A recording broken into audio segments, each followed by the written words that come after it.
자, 요나서에 보면 처음에 이렇게 시작을 합니다. 여호와의 말씀이라고 하지요. 자, 말씀은 히브리어로 디바르라고 합니다.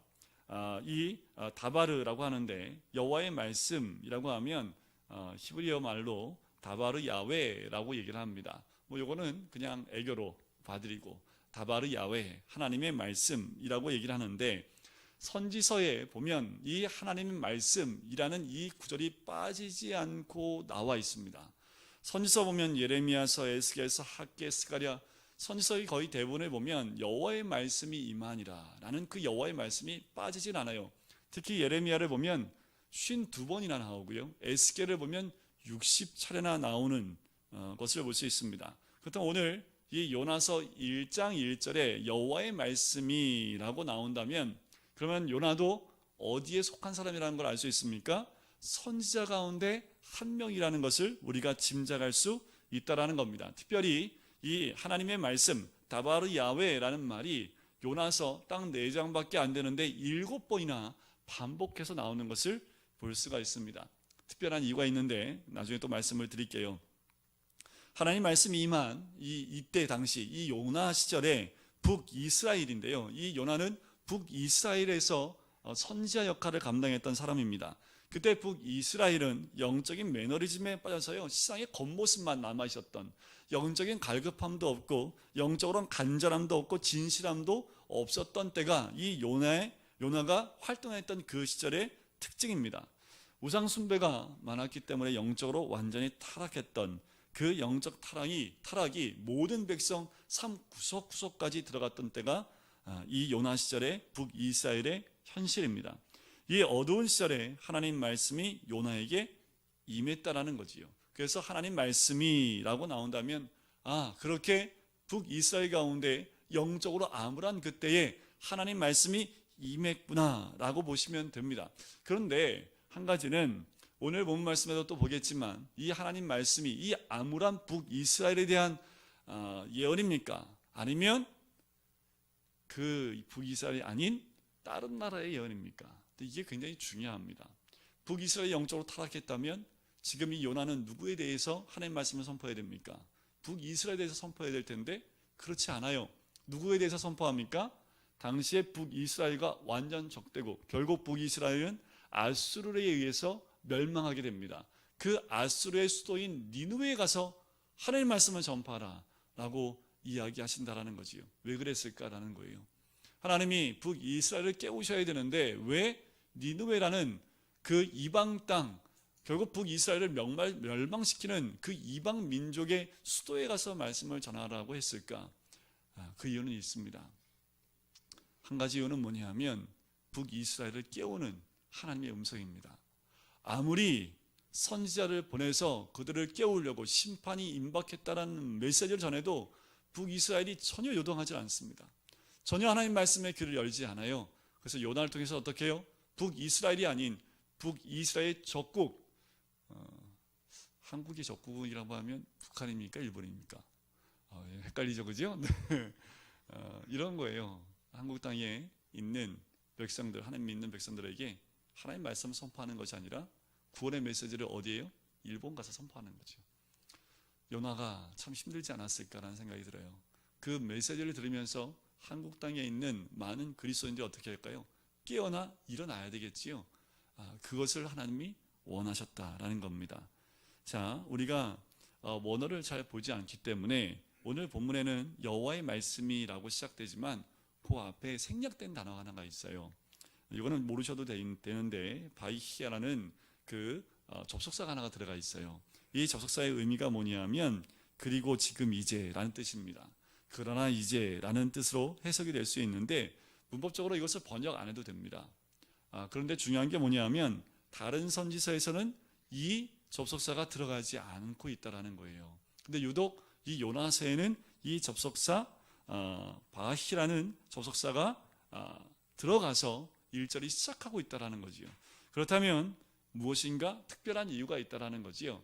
자, 이 의미가 있는 것은 무엇이냐면 하나님 말씀이 이제 말씀이 선포된다라는 그 의미보다 한 단계 더 나가서 끊임없이 지속적으로 계속적인 하나님의 말씀이 임했다라는 의미가 있습니다. 그러니까 말씀이 단절됐다가 갑자기 요나를 통해서 하나님 말씀이 들린 것이 아니라 이제껏 하나님 말씀을 선포하고 이어졌던 말씀이 계속 이어서 지금 요나를 통해서 말씀이 선포된다라는 그 의미가 있다라는 겁니다. 지금 이제 그리고로 이어가는 하나님 말씀의 역사, 이스라엘이 그렇게 타락에 빠져 있지만 하나님은 여전히 이 말씀을 이스라엘 민족 가운데 선포하고 계신다. 하나님 백성에게 하나님의 음성을 들려주고 계신다라는 겁니다. 이것을 이렇게 해석하면 좋아요. 그리고 계속해서 여호와의 말씀이 임하니라 라는 그 의미가 있는 거지요. 그리고 계속해서 수요일마다 요나서의 말씀이 선포됩니다. 아멘 하실 줄 알았는데 아멘을 안 하시네요. 네. 오늘 비가 와서 참 많이 꿉꿉해요. 그죠? 오늘 말씀 가운데 영혼을 바짝 말리고 가셨으면 좋겠습니다. 자, 이 접속사가 있듯이 그리고 계속해서 여호와의 말씀이 임하는 말씀, 바로 여호와의 말씀은 요나서 전체를 감싸주는 가장 중요한 주제가 될 수 있다라는 겁니다. 여호와의 말씀이 선지자를 통해서 임해요. 하나님께서 하나님 말씀을 전해주는 데는 여러 가지 방법이 있습니다. 어떻게 하나님 말씀을 주로 많이 듣게 될까요? 성경에 보면 꿈이나 환상을 통해서 하나님 음성을 듣게 됩니다. 그죠? 폭풍 가운데에도 그 음성이 들리기도 해요. 하지만 아주 조용한 가운데 세미한 음성으로 들릴 때도 있습니다. 하나님께서는 지금도 여러 가지 방법을 통해서 우리에게 여호와의 말씀을 알려주지요. 거창하게 선지자들한테 여호와의 말씀이니라 하면서 지금은 알려주지 않지만, 하지만 지금도 우리 삶 가운데, 평범한 삶 가운데 지속적으로 우리에게 말씀을 전해주고 있다는 겁니다. 아침에 등교하는 아이들의 모습, 때로는 까르르 하면서 웃고 있는 아이들의 웃음소리, 때로는 길거리에 걸으면서 오시면서 보셨어요? 뭐가 폈나요? 그제 장미. 5월달은 장미의 계절인데 장미꽃을 보면서도 하나님의 음성을 들을 수 있다는 거죠. 하나님은 66권의 말씀을 통해서도 우리에게 말씀해 주시지만 어린 아기의 얼굴 속에서도 말씀해 주시고, 우리의 삶에 힘들고 어려운, 그리고 그 모든 환경을 통해서도 우리에게 말씀해 주시지요.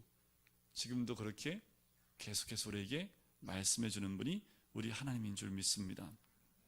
우리에게 계속 임하시기를, 그 말씀이 임하시기를 주의 이름으로 간절히 축원드립니다. 자, 이제 태초의 말씀을 통해서 빛이 임했지요. 그 빛 가운데 어둠과 빛이 질서를 찾아갑니다. 우리의 삶에 질서가 없고, 왜 질서가 없을까요? 삶에 고난이 오면 삶이 흐트러지기 시작을 하지요. 가정에 한 명이 아파서 입원을 하게 되면 그 가족에 있는 모든 그 환경들이 다 뒤죽박죽이 되는 경우가 많지요. 왜요? 모든 환경들이 다 바뀝니다. 아픈 사람 중심으로 바뀌게 돼요. 그러다 보니까 이제까지 살아왔던 패턴 가운데 여러 가지가 섞이게 되지요. 그 가운데 어떻게 해요? 그 뜻이 무엇인지를 하나님 말씀을 깨닫기 시작하면 다시 질서가 세워지는 겁니다. 우리 삶 가운데 말씀의 빛이 임하게 되면 내 삶의 어둠에 있었던, 그리고 질서가 없었던 모든 환경들이 다시 질서를 잡아가는 귀한 은혜가 있는 거지요. 혹시 우리 삶 가운데 이제까지 여기까지 오시는데 혹시 복잡한 일들 있으셨어요? 그럴 때는 빨리 말씀의 빛을 붙잡는 게 가장 중요합니다. 우리 1절을 같이 한번 읽어볼까요? 1절 말씀입니다. 시작. 여호와의 말씀이, 자, 요나를 소개하는데 어떻게 소개합니까? 아미떼의 아들로 소개해요. 아미떼가 누굽니까? 요나의 아버지지요. 그럼 요나는 누구예요? 아미떼의 아들이지요. 아미떼는 누구예요? 요나의 아버지지요. 자, 요나를 알 수 있는 근거가 되는 것이 이 아버지 아미떼밖에 없어요. 자, 아미떼를 찾아보면 여로보암 2세가 통치하던 시절 가드헤벨 출신이라고 성경이 나와요. 열왕기하 14장에 보면 가드헤벨 출신 이 아미떼가 나옵니다. 그러면 가드헤벨은 어떤 곳일까라는 거지요. 이 가드헤벨을 중심으로 어떤 곳이 찾아보면 스불론 자손이 얻은 기업 중에 하나가 이 가드헤벨이라는 곳입니다. 여기서 우리는 그러면 아비떼는 어느 지파 사람이라는 것을 짐작할 수 있어요? 스불론 지파라는 걸 알 수 있겠지요. 그러면 이 요나는 어느 지파 사람이라는 것을 우리가 짐작할 수 있어요? 똑같이 스불론 사람이라는 것을 알 수가 있습니다. 왜 이것이 중요하냐 하면 이사야 9장 2절 말씀에 이 스불론에 대해서 언급을 하고 있고요. 이사야 9장 2절 말씀을 마태복음 4장 가운데 인용을 합니다. 마태복음 4장 말씀에 보면 15절과 16절에 이렇게 나와요. 스불론 땅과 납달리 땅과 요단강 저편 해변길과 이방의 갈릴리여, 흑암에 앉은 백성이 큰 빛을 보았고 사망의 땅과 그늘에 앉은 자들에게 빛이 비추었도다. 그 빛은 무엇입니까? 생명의 빛된 예수 그리스도를 의미하는 거지요. 이 말씀을 보면 그 말씀의 빛이 어디예요? 납달리 땅, 스불론 땅, 그리고 강저편 해변길과 이방의 갈릴리요. 결국 이 말씀은 뭐냐면 복된 하나님의 그 복음이 어디까지요? 이방이까지 널리 전파되게 됨을 암시해주고 또한 예언하고 있는 이사야 9장의 말씀입니다. 결국 하나님의 메시지가 요나 선지자를 통해서 국경과 인종을 뛰어넘어서 이방 땅에까지 흘러가게 된다는 것을 이 아미떼의 아들이라는 그 단어 하나에 함축하고 있다는 겁니다. 제가 너무 깊게 들어갔나요? 하지만 아미떼라는 그 이름 하나로 우리가 찾아볼 수 있는 것, 특별히 성경에 나와 있는 스불론이라는 그 지파에 그 언급되어 있는 예수님께서 공생의 시작을 할 때, 갈릴리에서 시작을 할 때 그때 언급됐던 스불론 땅과 납달리 땅, 바로 그 땅은 갈릴리 주변을 의미합니다. 그리고 그 갈릴리 주변에 있었던 이방인들에게 주의 복음을 선포했던 그 이사야의 말씀을 예언하고 있는 거지요. 몇 년이나 됐을까요? 신약 그 말씀이 선포되기 전에 600년, 700년 전에 이미 예언된 말씀입니다. 그 스불론 지파 가운데 이 요나가 오늘 본문 말씀에 나오는데, 오늘 요나도 그 이방 땅 가운데 주의 복음을 전하는 거지요. 하나님의 말씀이 임하게 된 이유가 뭡니까? 아까도 말씀드렸지만 북이스라엘을 깨우기 위한 하나님의 음성이라면 또 한 가지 목적은 뭡니까? 이방 땅. 하나님은 이스라엘 민족만 구원받는 걸 원하시는 것이 아니라 이방 민족까지 구원받길 원하시는 것이 하나님의 뜻이라는 거지요. 아무튼 아브라함을 불렀던 창세기 12장에 보면 뭐라고 말씀하십니까? 모든 민족까지 갑니다. 그 복이 어디까지 흘러가요? 열방까지 흘러가요. 그 말은 모든 이방인들에게까지 그 복음이 선포된다는 것을 의미하고 있다는 거지요. 요나 선지자가 활동했을 때 그때 동시대에 활동했던 선지자가 두 명이 있습니다. 호세아하고요, 아모스가 동시대 선지자인데요. 이들은 주로 북이스라엘을 깨우는 역할을 했습니다. 너희를 똑바로 해야 돼. 그렇게 하면 하나님의 심판이 임해 라고 심판을 경고했던 예언자들이 이 두 사람이었는데, 이 두 사람은 그럼 북이스라엘에서 어떻게 사람들이 되었을까요? 그냥 비추. 그냥 귀담아 듣고도 싶지 않아요. 맨날 얘네들이 뭘 얘기하면 뭐예요? 맨날 심판만 얘기하고 맨날 북이스라엘 안 좋은 얘기만 하니까 주로 이 두 사람의 선지자의 이야기는 주로 듣지 않습니다. 그 귀담아 들으려고 하지도 않아요. 여로보암 2세가 통치할 때 어떤 상황이 있었냐면, 그때 주변 상황이요, 아람과 이 아수르가 전쟁을 한 이후에 그 후유증으로 아수르가 그 힘이 약해진 때입니다. 그때 이 여로보암 2세가요 영토를 확장해요. 어디까지 확장하냐면 솔로몬 왕 때의 그 넓었던 그 영토를 다 회복합니다. 이 물음표가 하는 거예요. 뭐냐면 북이스라엘이 그렇게 죄를 많이 짓고 영적으로 타락해 있는데 하나님이 그 북이스라엘에게 뭘 허락하신 거예요? 복을 허락하신 거지요. 그래서 학자들은 뭐라고 보냐면 그 영적인 타락한 그들에게 하나님이 부으신 복을 보고 하나님께 돌아오기를 원했다라는 겁니다. 근데 그들은 돌아오지 않습니다. 그러나 영적으로 매우 타락한 그들을 향해 하나님이 요나를 통해서 또 깨우시는 그 말씀이 오늘 요나서에 나오는 건데요. 이들이 얼마나 타락했냐 하면 하나님을 향해서 내 바알이라고까지 부릅니다. 여호와 하나님을 내 바알이라 라고까지 부르는 영적으로 굉장히 혼돈스러운 때가 이 북이스라엘 때와 같다라는 겁니다. 말씀에 응해야 할 이스라엘이요, 말씀에 응하지 못한 날개를 잃어버린 그 새처럼 주저앉아 있는 모습과도 같다라는 거지요. 이때 요나는 이방 땅 아수르의 거대한 성읍 니느웨로 떠나야 할 사명을 받았습니다. 열왕기하 14장 25절에서처럼 요나가 굉장히 북이스라엘에서는요 위대한 선지자였습니다. 왜냐하면 여러분들 열왕기하 14장 25절에 보면 요나가 무엇을 예언했냐 하면 여로보암 2세 그 왕 때에 북이스라엘이 광대해지고 영토가 회복할 것을 예언했던 선지자가 요나 선지자입니다. 북이스라엘 백성들이 어땠을까요? 요나하면 이거지요. 왜요? 북이스라엘이 하나님의 축복받은 그 은혜에 대해 선포했기 때문에 요나하면 굉장한 선지자로 여겼던 그 요나입니다. 그런데 그 요나에게 악이 착인한 아수르 제국으로 떠나라고 하나님 말씀을 전해주고 있는 거지요. 그러니까 요나가 이 말씀을 받기에 쉬웠겠습니까? 안 쉬웠겠습니까? 만약에 이때 요나가 처음 하나님 말씀을 받았다고 한다면 글쎄요 좀 초보자니까 선지자로서 초보자니까 그렇게 도망갈 수도 있겠다. 하지만 이미 요나는 하나님 말씀을 많이 받았던 사람입니다. 그리고 더 받았던 이 말씀을 받아들이기 너무 힘들었던 사람. 자, 여기서 1절에서 또 한번 제가 오늘 1절 3절까지 좀 자세히 보는데요, 1절 끝에 보면 요나에게 임하니라 라는 말씀이 나오지요. 이 임한다 라는 말씀, 하나님 말씀이 임한다 라고 했을 때 이것을 보통 우리는 뭐라고 하냐면 소명받았다 라고 얘기를 해요. 부르심을 받았다 라고 얘기를 합니다. 자, 제가 이 말씀을 드리는 건 지금 요나가 처음 하나님 말씀이 임한 거 아니라고 말씀을 드렸죠. 자, 처음 하나님 말씀을 임했다면, 자, 이사야는 6장에 보면 하나님이 이사야를 부르는 장면이 나옵니다. 소명장이라고 얘기하거든요. 예레미야는 1장에 나와요. 내가 아직 어릴 때라고 나오거든요. 그러니까 그게 소명장이지요.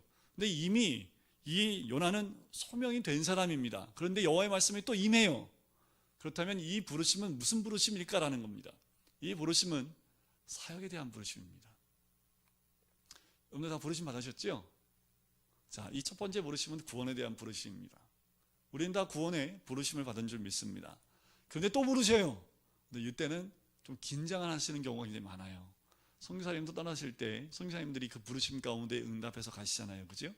두 번째 부르심, 세 번째 부르심은 하나님의 사역을 위해서 부르시는 경우가 많다라는 겁니다. 근데 여러분들 이거 아십니까? 이 부르심에 순종하느냐 안 하느냐가 중요한데 대부분 이 사역에 대한 부르심 가운데 순종하기가 참 쉽지가 않습니다.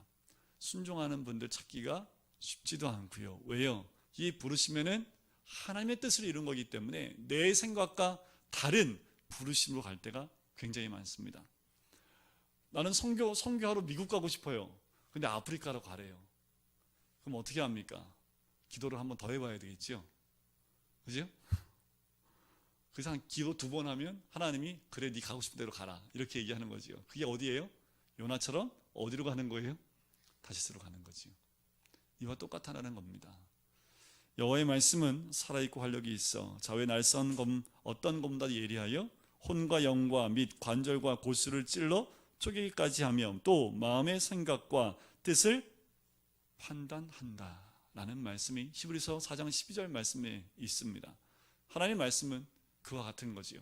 하나님의 말씀이 임할 때 그 말씀에 순종할 수 있게끔 우리를 인도하시는 주님, 때로는 그 사역의 부르심 가운데 우리가 순종하지 못할 때가 굉장히 많다라는 겁니다. 지금 이 요나가 어땠습니까? 1절에 그 부르심을 받았잖아요. 그죠?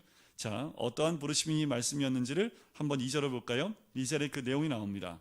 같이 읽을까요? 시작. 너는 일어나 저 큰 성읍 니느웨로 가서 그것을 향하여 외치라. 그 악독이 내 앞에 상달되었음이니라 하시니라. 자, 여기서 내용도 중요하지만 여기서 되게 중요한 동사가 나옵니다.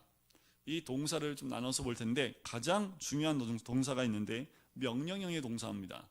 같이 묶어서 보면 일어나 가라는 명사지요. 이 명령이 참 중요합니다. 일어나 가라. 자, 여러분들 마가복음에 보면 야이로의 딸을 이렇게 예수님이 다시 살리실 때 그때 뭐라고 말씀하셨나요? 달리다굼 기억나시나요? 달리다굼 가운데서 굼이 있죠. 굼. 이게 원래 쿰입니다. 쿰. 이 쿰이 뭐예요? 일어나라 라는 뜻이에요. 그러니까 여기서 말하는 일어나, 너는 일어나 라는 그 일어나가 쿰이에요. 쿰. 그냥 쿵 하고 일어나시면 돼요. 쿰 하고 일어나시면 됩니다. 쿰. 그리고 가다 라는 말이 레이크라는 말입니다. 그러니까 쿰 레이크. 이게 뭐예요? 일어나 가라 라고 이야기하는 거지요. 지금 명령이 떨어졌습니다. 일어나 가라. 이 말은 지금 당장이라는 뜻이에요. 지금 이런 거예요. 회사에서 지금 이 요나를 어디로요? 하나님이 해외로 출장 보내는 거지요. 너 오늘 저 나라로 갔다 와 하는 것처럼 출장 명령을 받은 거하고 똑같습니다. 근데 어디로 출장 명령 받았어요? 니느웨라는 곳이지요. 자, 니느웨라는 곳이 어떤 곳인지 한번 볼까요? 아까도 말씀드렸지만 아수르의 거대 수도입니다. 티그리스 강 동쪽으로 800km 정도 떨어져 있는데요. 갈릴리에서 약 900km 정도 떨어져 있습니다. 그러니까 요나가 가야 되는데 니느웨까지 몇 킬로를 걸어가야 돼요? 여기서 부산까지 가는 길을 왕복으로 가야 됩니다. 그러니까 부산 걸어서 찍고 다시 서울로 오는 거리를 지금 내 나라도 아니고 적국 나라에 요나가 얼마나 유명한지 아시지요? 북이스라엘이 그렇게 강대하고 그 땅을 회복할 것이라는 그 예언을 한 그 이방 땅 선지자가 지금 이방 나라 그 적국의 수도로 들어가면 요나의 그 안전은 어떻게 됩니까? 보장받을 수 없는 거 아닙니까? 그런데 그곳으로 하나님이 가라고 말씀하시는 거지요. 이 니느웨라는 곳은 메소포타미아 지역에서 가장 오래된 성읍인데요. 이 지역은 창세기 10장에 보면 니므롯이라는 영걸이 나옵니다. 그때 나왔던 니느웨가 거기에서 나와요. 그러니까 역사가 굉장히 오래됐다는 걸 알 수 있겠지요. 이때 니느웨의 성벽은요, 높이가 30m입니다. 이게 몇 미터일까요? 한 12m 될까요? 10m? 네, 10m 안 될 것 같지요. 30m면요, 우리 교회 높이보다 더 높습니다. 30m면 2m가 한 층이라고 보면 15층짜리 아파트, 15층에서 20층짜리 높이의 아파트만큼의 높이의 성벽이라는 거예요. 그 니느웨의 큰 대로 있지요. 큰 대로를 가면, 그때 당시 대로를 가면 마차, 전차 있죠. 전차 4대가 동시에 달릴 수 있는 넓이랍니다. 그때 당시에는 어마어마한 거거든요. 그리고 내각 성벽과 외곽 성벽 두 겹으로 되어 있습니다. 그러니까 외곽이 무너져도 내 쪽에 있는 성벽이 있기 때문에 무너지지 않는 그 성읍이 니느웨라는 곳입니다. 탑이 수백 개가 있대요. 그래서 어디서 공격해 오든지 모두 그 탑에 올라가서 다 관찰해 볼 수 있고, 성벽 밖에는 깊이가 18m가 되는 호수가 있답니다. 그러니까 문만 딱 닫으면 니느웨 성읍은 절대로 함락시킬 수 없는 그런 곳이 이 니느웨 성읍입니다. 어마어마한 인구가 살았던 니느웨 성읍이지요. 요나는 이러한 거대한 니느웨로 가서 선지자 역할을 해야 하는 거지. 어떻게 해요? 쿰 레이크, 일어나 바로 가라 라고 우리 하나님 말씀하시는 거지요. 가서 뭐 하래요? 외치랍니다. 이거는 카라라는 말을 쓰는데 목소리를 높여서 외치며 선포하라는 뜻입니다. 왜 그랬을까요? 왜냐하면 그들의 악이 하나님 앞에까지 상달되었기 때문입니다. 자, 이 명령을 듣고 요나가 어떻게 했을까요? 어떻게 한다고 나와요? 야, 상달되었습니다. 너 가. 그랬더니 이 요나가 뭐라고 대답을 했나요? 성경에는 대답한 게 전혀 안 나옵니다. 다른 선지자들은 저 못 가요 라고 한다든가, 제가 어떻게 저 구경합니까? 라고 대꾸를 한다든가 뭔가 있어야 되는데, 요나가 모세를 알았던 것 같아요. 모세가 몇 번 거부했습니까? 5번 거부하거든요. 그리고 결국 갔어요, 안 갔어요? 갔어요, 안 갔어요? 애굽으로 갔잖아요, 그죠? 그러니까 요나가 이미 안 거지요. 내가 안 간다고 해도 어차피 하나님이 가라고 하면 가야 된다는 것을 안 거지요. 그러니까 대꾸가 없어요. 대꾸 없다는 건 뭡니까? 아무런 응답이 없습니다. 어떻게 하면 하나님의 명령에서 빠져나갈까라는 고민만 하고 있는 거예요, 머릿속으로. 하나님과 쟁론하지 않습니다. 여기서 일어난 행위가 참 중요한 행위가 있는데, 얼핏 보면 순종하는 것처럼 보이는 동작이 일어나기도 해요. 그것이 이제 3절에 나오는데요. 자, 2절에 일어나 가서 외치라 라는 말에 요나가 응답하지 않으니까 6절 한번 보시겠어요? 6절에 주어가 누굽니까? 6절에서는 선장이지요. 선장이 요나한테 뭐라고 합니까? 자, 자는 자여 어찌함이냐? 일어나서 내 하나님께 구하라. 이 구하라는 외치라는 얘기입니다. 누가 한 말이에요? 선장이요. 지금 이 말은 누구한테 들었던 말씀입니까? 하나님한테 들었던 말씀인데 또 누구한테 듣고 있어요? 이방 사람 선장한테 똑같은 말씀을 똑같은 단어로 듣고 있는 거죠. 여러분들 그러니까 들으세요. 얼마나 하면. 여러분들 안 들으면 직장 가서 여러분들 믿지 않는 그 상사가 불러서 똑같은 말 똑같이 반복합니다. 하나님의 음성을 듣지 않고 순종하지 않으니까 이 요나가 선장의 입술로 하나님의 그 음성을 또 한 번 듣게 만들었다라는 거지요. 믿음의 선진들 가운데 이렇게 일어나 걸어갔던 사람들의 대표적인 몇 명을 한번 본다면 아브라함 빼놓을 수 없지요. 아브라함이 그 아들 이삭을 바치라고 했을 때 고민했던 거 나옵니까? 머뭇거렸던 거 안 나옵니다. 아브라함은 그 다음날 아침 일찍이 자기가 직접 그 제물을 불태워 죽일 그 나무를 지고 또 가는 모습이 나오지요. 망설임 없는 일어남과 걸어감이 아브라함의 모습이었고, 그래서 아브라함은 믿음의 조상이 되었던 것을 우리가 기억을 합니다. 그런데 엘리야 기억하십니까? 엘리야는 어떻게 해요? 가뭄 가운데 하나님이 누구한테 가라고 했냐면 이방 땅 시돈 사르밧으로 가라고 합니다. 사르밧 과부한테 가서 공개를 받으라라고 얘기를 해요. 그리고 그 과부는 먹을 것이 끊이지 않았지요. 이스라엘의 과부가 한 명도 없어서 글로 갔을까요? 아니요. 그런데 하나님이 일어나 가라고 하니까 그냥 일어나서 가버립니다. 그것이 일어나 갔던 믿음의 모습들이지요. 사도행전에 보면 일어나서 간 것이 굉장히 많이 나와요.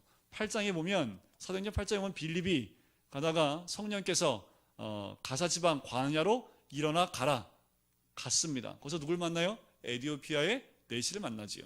9장에서는 다메섹에 살고 있었던 제자 아나니아가 사울이 기도한다는 얘기를 듣고 그 주님께서 얘기하죠. 일어나 가서 그를 만나라. 그랬더니 아나니아가 일어나서 가서 만납니다. 10장에서는요. 베드로가 환상 가운데 보고 난 다음에 성령이 의심하지 말고 일어나 가라 라는 말에 일어나 가서 고넬료 집에 가서 복음을 전했던 사건들. 성경 모든 곳에는 쿰레이크라는 말이 다 들어가 있어요. 믿음의 사람들, 지금 우리에게까지 복음이 전달될 수 있었던 것은 하나님이 일어나 가라 라는 그 말씀에 순종했던 믿음의 선진들 때문이라는 거지요. 자, 3절 한번 보실까요? 3절에 보면 요나도 일어났을까요? 안 일어났을까요? 요 그러나라는 말이 없으면 참 좋은데 성경에 그러나라는 말이 나오면 참 안 좋은 그러나일 가능성이 많습니다. 요나가 일어났어요? 안 일어났어요? 일어나지요? 그지요? 자, 근데 여기서는 이제 이 맥이 안 살아있는데 원어에 보면 일어난다는 말이 앞에 나와 있습니다. 그러니까 그러나도 안 나와요. 번역을 원래 안 하는데 요나가 일어나니라 라는 말이 먼저 앞에 나옵니다. 그리고 여호와의 얼굴을 피하여가 뒤에 나와요. 자, 그러니까 뭐예요? 원어의 말씀을 보면 갑자기 요나가 그 말씀 딱 듣고 일어납니다. 그러면 이 독자들이 봤을 때 말씀에 순종하려고 일어나는 거 아니야? 라고 생각할 수 있게끔 그렇게 원어에는 그 순서가 그렇게 되어 있어요. 자, 3절을 한번 굉장히 중요하기 때문에 다시 한번 읽어볼까요? 3절 같이 읽겠습니다. 시작. 그러나 요나가 여호와의 얼굴을 피하려고 일어나 다시스로 도망하려 하여 요바로 내려갔더니 마침 다시스로 가는 배를 만난지라 백삭스를 주고 배에 올랐더라. 요나는 고민도 안 하고요. 딱 명령 떨어지자마자 바로 불순종해서 도망가는 것이 1장 몇 절도 안 걸려요. 그냥 딱 3절. 딱 세 번째 절에 바로 등 돌리고 떠나는 모습이 나오지요. 자, 요나는 하나님의 말씀이 임하자 무작정 하나님을 피하려고 일어난 참 특이한 선지자입니다. 참 정이 가요. 다른 선지자들은 뭐 하나님하고 좀 기도도 해보고 하나님 대면에서 뭐 얘기인데 요나는 대면하는 게 없어요. 바로 듣자마자 뒤로 돌아? 이 짧은 요나서 안에 하나님의 말씀이라는 말이 7번 나오는 이유가 여기에 있어요. 지지리도 말 안 들으니까 여호와의 말씀이 따바르 야웨라는 말이 7번의 반복되는 말씀이 왜 자꾸만 나올까? 네, 다른 거하고 다르게 요나는 하나님 말씀에 순종하지 않기 때문에 그렇지요. 여러분들 그냥 하나님 말씀 한 번 딱 임했을 때 그냥 순종하세요. 한 번 듣고 딱 가면 되지 7번 반복해 듣고 가는 거 어쩌면 요나의 모습이 아닐까라는 생각이 듭니다. 그 모습이 낯설지 않지요. 우리 내면 역시 갈등하는 요나를 발견할 때가 참 많습니다. 오늘 우리에게 명령이 임했으나 도저히 일어나서 가고 싶지 않은 니느웨가 있을 것 같아요. 그런데 우리에게 니느웨는 어디입니까? 그것이 장소일 수도 있고 사람일 수도 있습니다. 그에 가서 하나님 말씀을 전하라 라고 했을 때 다 가도 거긴 싫은데 하는 그곳에 우리 하나님이 우리를 보내신다면 여러분들 어떠시겠습니까? 다른 사람한테는 다 가는데 저 사람한테만 가고 싶지 않았는데 꼭 그 사람한테 가래요. 그게 니느웨입니다. 여러분들 마음속에 떠오르는 장소나 사람이 있다면 어쩌면 요나에게 말씀하셨던 그 니느웨가 그 사람 또는 그 장소일 수 있다라는 거지요. 자, 이 요나가 어디로 내려갑니까? 요바로 내려가요. 그 갈릴리에서 해안가, 지중해 해안가로 요바로 내려갑니다. 자, 거기에 갔더니 가자마자 뭘 만나요? 다시스로 가는 배를 만나요. 자, 거기에 백사스를 내려고 합니다. 자, 이 요나가 가려고 했던 다시스는요, 서쪽으로 3,200km 정도 떨어져 있습니다. 그곳에 가려면요, 삭시 굉장히 비쌉니다. 그래서 아마도 이 요나는 아마도 이 자기의 모든 전 재산을 다 팔아서 돈으로 만들어서 아마도 이 백사스를 내지 않았을까라는 생각이 드는 거지요. 이가 쿰 레이크, 일어나 가라라는 말에 일어나 가는데 어디로 가요? 도망가고 있는 이의 모습이 등장을 합니다.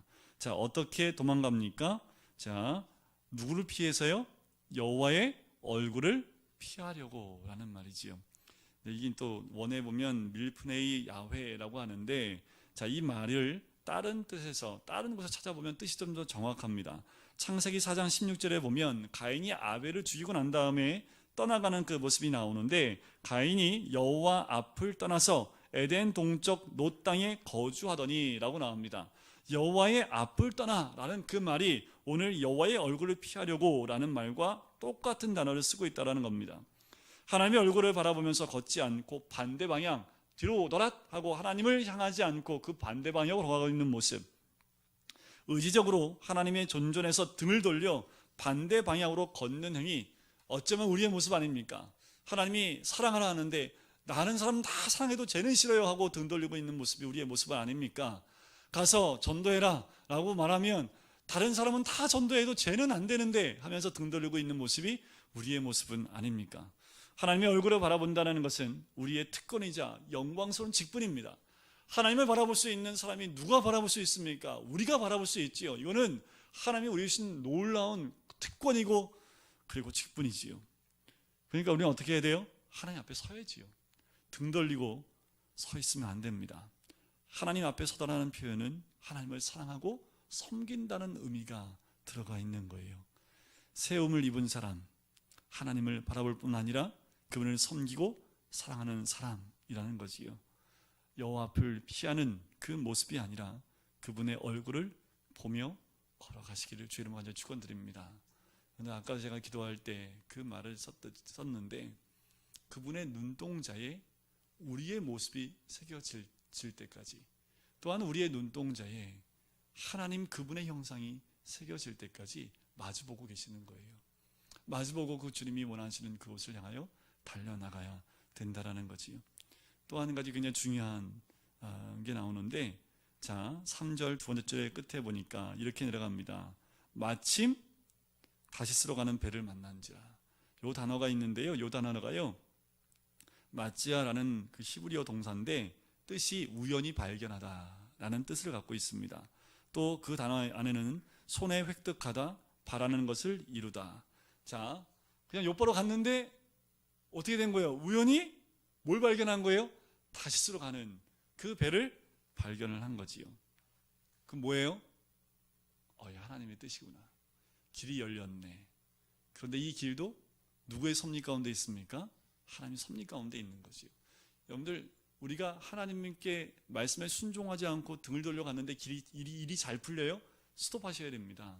그런데 하나님께 등 돌리고 갔는데 길이 잘 열리면 그곳으로 더 빨리 달려가요? 아니면 멈췄습니까? 더 빨리 달려간 것이 우리들의 모습이라는 겁니다. 어떻게 해요?